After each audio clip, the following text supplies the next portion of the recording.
Hello everyone. So my name is Arnab and this is going to be my first video on YouTube. Well, in this video I am going to show you a very short and easy tutorial on how you can connect a Django backend with a React frontend application. So without wasting any time, let's start this video. So to do this, first of all, I have created a empty folder called Dear React Tutorial. And now I will open a terminal in this and I will first start a Django project. So to do that, we have to do Django admin start project core. I will name it core and start it.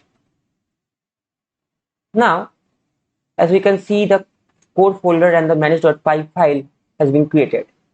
Now, what we will do,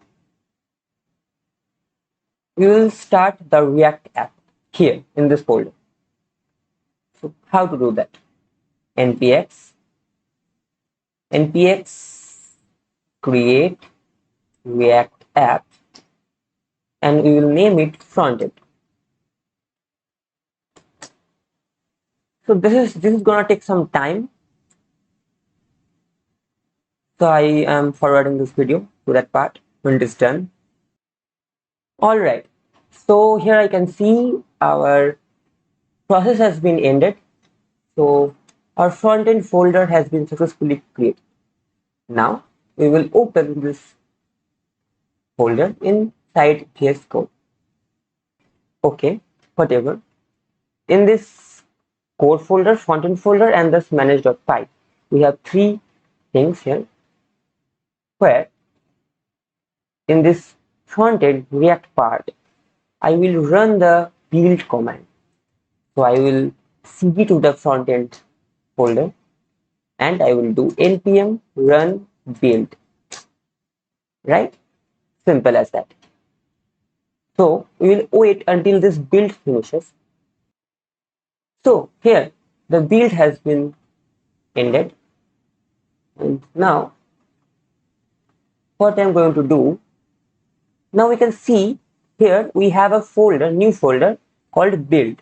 And here we have this index file and this static folder where we can find the CSS and JavaScript files, right? So our React project has now a build folder, and using this build, we are going to connect these both apps. So now the other steps are very simple. Go to settings.py, okay, and in settings.py, in the template and dirs, we will add the location of that build folder like base dir slash frontend slash, and this frontend slash builds will be inside a string format, right? It is important. And now we'll go in the near the static URL and we will add a static files dirs and we will make a list where we will add the location of the static folder inside the build folder. So frontend slash build slash static, right? So we have added this build folder and the static folder. So here our work is almost done. Now we just have to do some changes in the URLs of the core folder. Here we will import a thing from Django dot views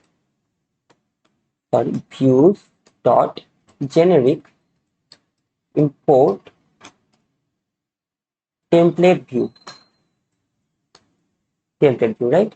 And here we will add a path of our home page and we will use the template view as view. Because it's a class based view, we have to use this as view function, and inside this we have to give the template name equals to, this will be the name of the build, and this index.html, we will write index.html, and it should be all right. Let's check this if it's working. So first of all, I will do a migration, quick migration, py./manage.py migrate, and it will do the migrations. And now I will run the server. So just run server. Let's see. It has successfully run. And yeah, here you can see that Django has now been running on 8000 port, which is hosting our React app.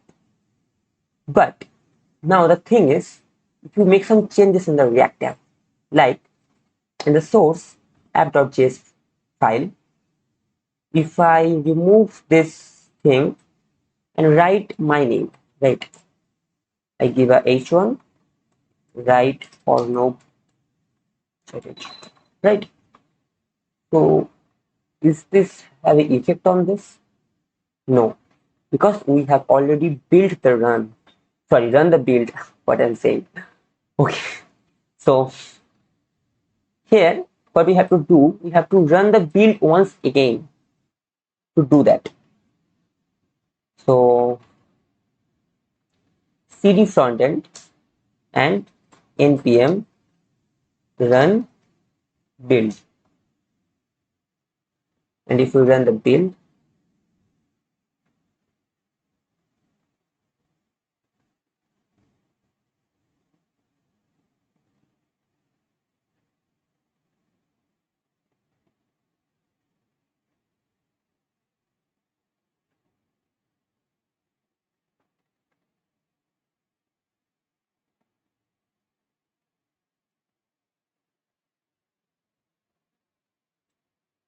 so you will probably not like to run this build again and again and every time you make a change. So for development, okay, wait, yes. So let me show you first. Now, if I refresh this page, a change is showing here. So you will not like to run the build every time you make a change on your React application. So when you are on development, you can do what? You can run the React application separately on its own 3000 port by using npm start, and run the Django app separately with the 8000 port and connect those using CORS headers. So in next video, I will try to make a tutorial on how you can host those separately and connect them using CORS. So for this video, this is, I think, enough. So bye, see you in the next video. If you like this video, please give a like and subscribe my channel for more videos like this.